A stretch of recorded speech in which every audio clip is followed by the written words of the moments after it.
Bonjour, aujourd'hui je vous explique comment créer la barbotine de collage pour la céramique. Alors la barbotine c'est quoi? C'est le nom que l'on donne à la colle et qui permet d'assembler deux morceaux de terre entre eux. En effet, si vous assemblez deux morceaux d'argile ensemble et que vous ne mettez pas de colle, vos pièces ne tiendront pas une fois votre création complètement sèche. Alors cette colle, vous allez pouvoir la fabriquer vous-même à partir de deux ingrédients, de l'argile et de l'eau. Sa préparation reste la même, que ce soit pour l'argile destinée à la cuisson et l'argile sans cuisson, dite autodurcissante. Alors cette colle, une fois préparée, pourra être conservée dans un bocal fermé, comme celui-ci, plusieurs semaines. Vous surveillerez de temps en temps qu'elle ne sèche pas trop, et si c'est le cas, vous rajoutez un peu d'eau. Vous appliquerez cette colle simplement à l'aide d'un pinceau. Alors c'est parti, je vous montre comment réaliser votre colle. Vous allez prendre des morceaux d'argile fraîche. Alors, vous déchirez des morceaux assez fins de façon à ce que ce soit beaucoup plus facile à délayer avec l'eau.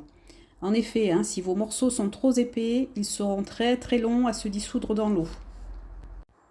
Alors, prendre un récipient, vous allez préparer un peu d'eau à côté.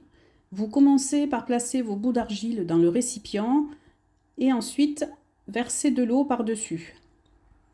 Alors attention, juste un petit peu, on recouvre l'argile simplement.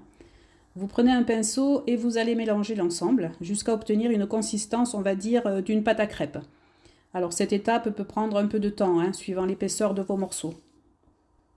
Alors je vous montre ici comment coller deux morceaux ensemble avec cette préparation.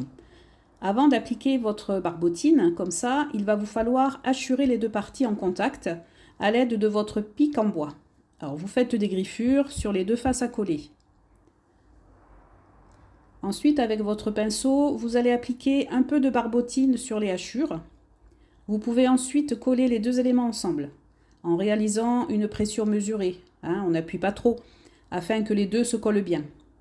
Alors, cela va créer un effet ventouse. Par la suite, vous pouvez mettre au propre les coutures d'assemblage et continuer à souder les deux parties comme cela. Vous lisserez le tout avec un peu d'eau et votre pinceau.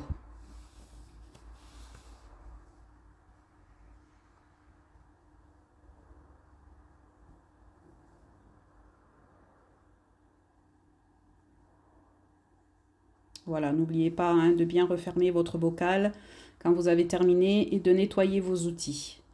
Voilà. Bon, mais j'espère que ce tuto vous sera utile pour pouvoir réaliser de bons assemblages entre eux.